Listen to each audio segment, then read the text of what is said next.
बिस्मिल्लाहिर्रहमानिर्रहीम। अल्लाह ताला के फ़ज़ल करम और शुक्र के बाद आज की गुफ्तगू का आगाज़ करते हैं। मैं हूं काशिफ़ अहमद, आपकी खिदमत में आम आदमी की बात के साथ हाज़िर।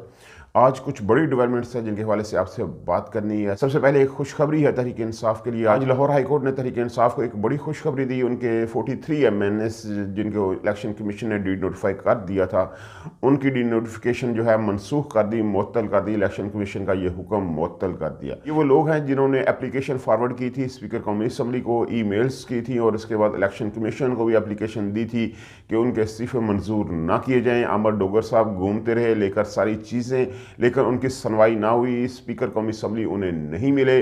कमरे के दरवाजे, घर के दरवाजे, पार्लियामेंट के दरवाजे बंद कर दिए गए और रातों रात इनके इस्तीफे मंजूर कर दिए गए। जब इमरान खान ने कहा था कि वो पार्लियामेंट के अंदर आ रहे हैं, निगरान सेटअप के हवाले से बातें हो रही थी और तहरीक इंसाफ ने कहा था कि वो अपना अपोजिशन लीडर और अपना चेयरमैन PAC लेकर आएगा, ये सारे काम वो करेगा। जब इमरान खान ने कहा कि वो पार्लियामेंट के अंदर आ रहा है तो ये भाग गया और इनकी कांपी टांगना शुरू हो गई। ये उस दिन का वाकया था। पहले 35 इस्तीफे मंजूर किए गए, उसके बाद फिर 35 इस्तीफे मंजूर किए गया और उसके बाद 43 इस्तीफे मंजूर किए गए। पहले वाले 70 अपनी जगह पर कायम है, उनके ऊपर ज़मीनी इलेक्शन होने जा रहे हैं, लेकिन बाद वाले 43 इस्तीफे जो हैं वो मंजूर होने से रोक दिया गया है। यानी इसका मतलब यह है कि तहरीक इंसाफ का अपोजिशन लीडर और चेयरमैन PAC बन जाएगा। तहरीक इंसाफ सिस्टम में वापस आ गई है, या कोई चाहता है कि तहरीक इंसाफ को सिस्टम में वापस लाया जाए। ये बड़ी खुशखबरी है तहरीक इंसाफ के लिए। कहीं ना कहीं मामला सेट हो रहे हैं, लेकिन PDM कभी नहीं चाहेगी कि मामला सेट हों। वो PTA के खिलाफ सख्त कार्रवाई करने का फैसला कर चुकी है। 1990 की दहाई में ये लोग जिंदा हैं, ये अभी भी उस दहाई से बाहर नहीं आ रहे। इनका अभी भी वही वतीरा है, वही तर्ज अमल है कि मुकदमे बनाओ, दबाओ, डराओ, भगाओ, मारो, पीटो। जो भी इत्तेहादी तहरीक इंसाफ के साथ खड़े होंगे उनके साथ यही होगा। यही वाला काम 1990 वाला काम वो करेंगे। किसी के ऊपर भैंस चोरी का मुकदमा होगा, किसी के ऊपर चर्च का मुकदमा होगा, किसी के ऊपर शराब का मुकदमा होगा, बोतलें डाली जाएंगी। ये सारे काम होंगे और इस काम के लिए ये अब दूसरे अदारे को इस्तेमाल करने का फैसला कर चुके हैं।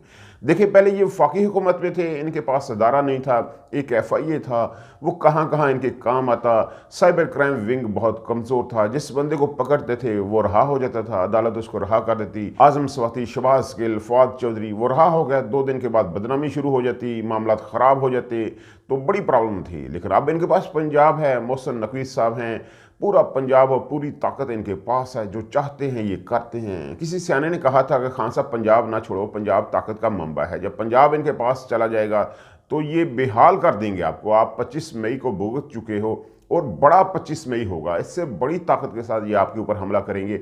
लेकिन खान साहब उस वक्त अपनी स्ट्रेटजी के ऊपर थे। वो अभी भी कहते हैं कि मैं सही हूँ, जो मैंने काम किया वो सही हो सकता है, वो सही हों, हम गलत हों।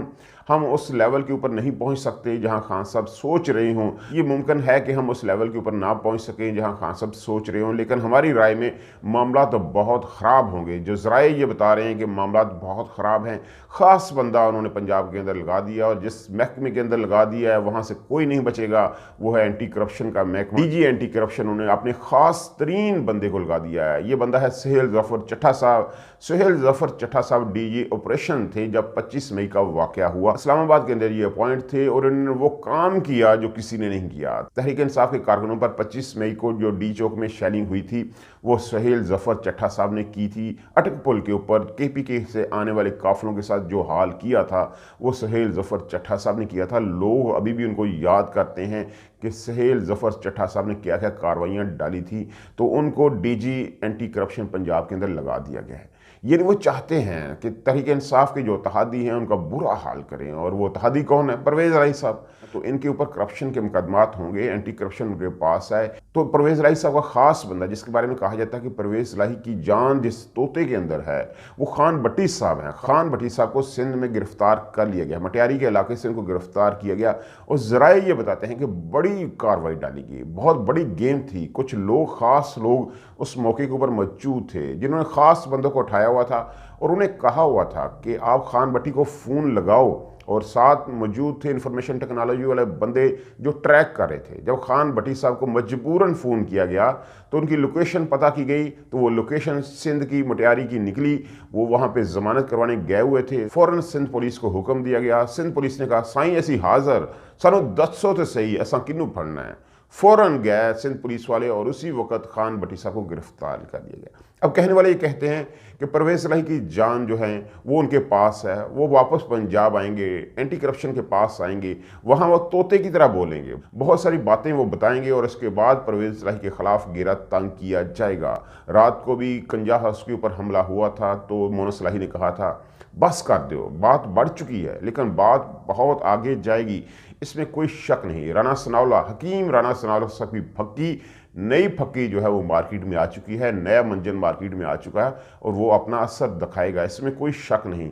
वो लोग अब पीछे हटने वाले नहीं, वो दबाएंगे, वो तहरीक इंसाफ को हर हाल में दबाएंगे, बड़ा जोर लगाएंगे। इसलिए तहरीक इंसाफ को ये फैसला नहीं करना चाहिए था। मेरी ज़ाती राय में ये फैसला, पंजाब छोड़ने वाला फैसला जो है वो नहीं करना चाहिए था, लेकिन कर चुके हैं, अब बर्दाश्त करना होगा। अब देखते हैं तहरीक इंसाफ के अंदर कितनी बर्दाश्त है। इमरान खान ने रात को इंटरनेशनल मीडिया को एक दफ़ा फिर इंटरव्यू दिया और बहुत सारी बातें इमरान खान ने कही, बहुत सारी चीज़ें दोबारा एलेबोरेट की, बहुत सारी बातें वो करते हैं, लेकिन 3 ख़ास बातें हैं जिनके हवाले से मैं आपसे बात करना चाहता हूँ।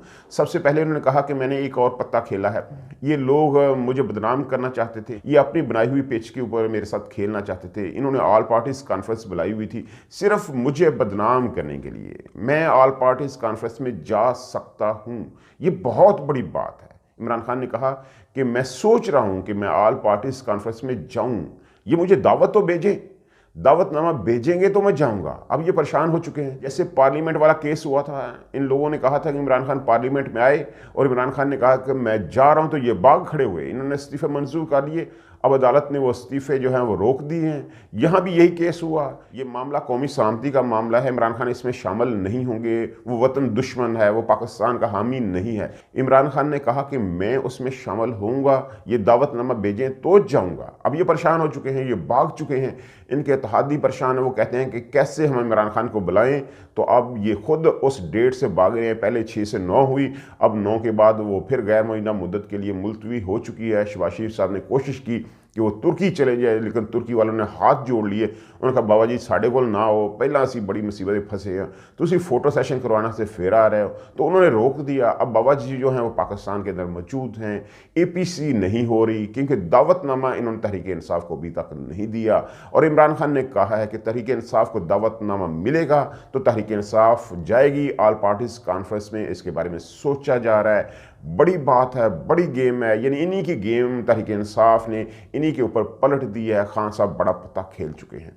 दूसरे सवाल में उन्होंने जेल बरो तहरीक के हवाले से बात की। उन्होंने कहा कि मैं इसके ऊपर प्लान कर रहा हूँ, मैं प्लान्ड काम करूँगा, मैं जो है वैसे बात नहीं कर रहा। 4 लाख लोग मैंने जेलों की तरफ लेकर जाने हैं, उनकी रजिस्ट्रेशन करवाई जा रही है। तकरीबन 1.5 लाख बंदे ने रजिस्ट्रेशन करवा ली है, सबसे पहले मैं जाऊँगा, ये खान साहब ने कहा। अब बहुत सारे लोग मशवरा दे रहे हैं खान साहब को कि खान साहब इंज ना करो, तुसी ना जाओ, तुसी चले गए तो साढ़े को की बचेगा। लेकिन खान साहब पक्के हैं, उन्होंने कहा कि पहली गिरफ्तारी मैं दूंगा, उसके बाद जो है 4.5 लाख लोग मेरे साथ होंगे, वो जेलों की तरफ जाएंगे और इनके पास कुछ नहीं बचेगा। ये आइन के ऊपर अमलदारी नहीं कर रहे। 90 रोज़ में इलेक्शन करवाने हैं, लेकिन अभी तक इन्होंने डेट नहीं दी कब तक ये भागेंगे। यानी ये पंजाब और KPK में इलेक्शन नहीं करवा रहे और ज़िमनी इलेक्शन करवाने जा रहे हैं। ये कौन से तुक है? अगर सिक्योरिटी के मसाइल हैं तो सब जगह होना चाहिए थे।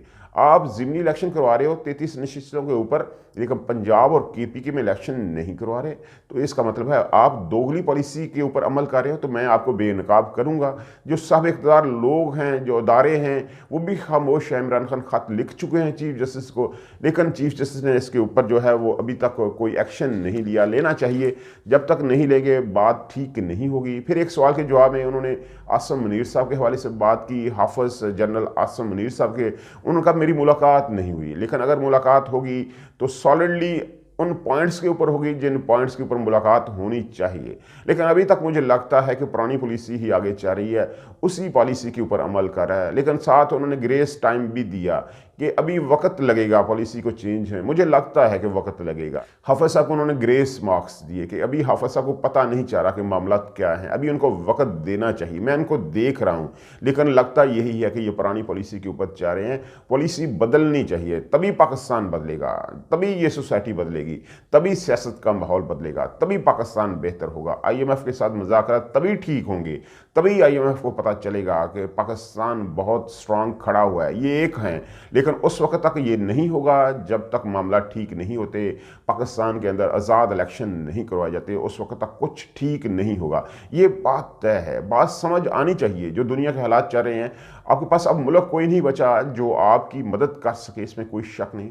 लेकिन आखिर में एक बड़ी बात है, बहुत जो है वो काबिल गौर बात है और इसके ऊपर एक्शन लेना चाहिए। अगर ये गलत है, आदल राजा साहब जो हैं, जो पाकिस्तान से गए हुए हैं, मेजर रिटायर्ड आदल राजा साहब, रात को उन्होंने एक ट्वीट किया, बहुत ख़तरनाक ट्वीट है। पता नहीं व्लॉग उन्होंने किया या नहीं किया। उन्होंने कहा था कि मैं इसके ऊपर व्लॉग भी करूंगा, वो मैंने नहीं सुना क्या उन्होंने कहा या नहीं कहा, लेकिन ट्वीट उन्होंने किया कि हाफिज़ साहब जो हैं वो लंदन से अमेरिका जा चुके हैं। ये बहुत बड़ी बात है। 6 से 9 के दरमियान उन्हें लंदन में मौजूद रहना था। उन्होंने कहा था कि हाफिज़ साहब का त्यारा इस वक्त अमेरिका में लैंड कर रहा है। अगर ये बात गलत है तो पाकिस्तान के सिक्योरिटी इदारों को आदर राजा के ख़िलाफ़ एक्शन लेना चाहिए। बहुत बड़ा इल्ज़ाम वो लगा रहे हैं। लेकिन अगर ये बात सही है तो जो पाकिस्तान के स्ट्रेटजी बनाने वाले इदारे हैं उनको सोचना चाहिए। पाकिस्तान को एक आज़ाद स्ट्रेटजी बनानी चाहिए, एक आज़ाद मुल्क के तौर पर दुनिया के सामने खड़ा होना चाहिए। ये तासर अच्छा नहीं जाता कि हम बड़ों के पास जाते हैं, उनसे फ़ैसले लेते हैं और फिर उन फैसलों के ऊपर अमल करवाते हैं। साइफर वाला मामला वही है। जैसे इमरान खान ने कहा कि पॉलिसी अभी तक वही पुरानी चल रही है, तो इससे यही लगता है कि अगर हाफिज़ साहब अमेरिका गए हैं तो इसका मतलब है पुरानी पॉलिसी के ऊपर अमल किया जा रहा है। ऐसा नहीं होना चाहिए। पाकिस्तान एक आज़ाद मुल्क है और आज़ादाना फ़ैसले पाकिस्तान के अंदर होने चाहिए। यही इमरान खान की ख्वाहिश है, यही पाकिस्तानियों की ख्वाहिश है। अल्लाह ताला आपको आसानियाँ दे, आसानियाँ तकसीम करने का हौसला दे। आपकी मोहब्बतों का बहुत शुक्रिया।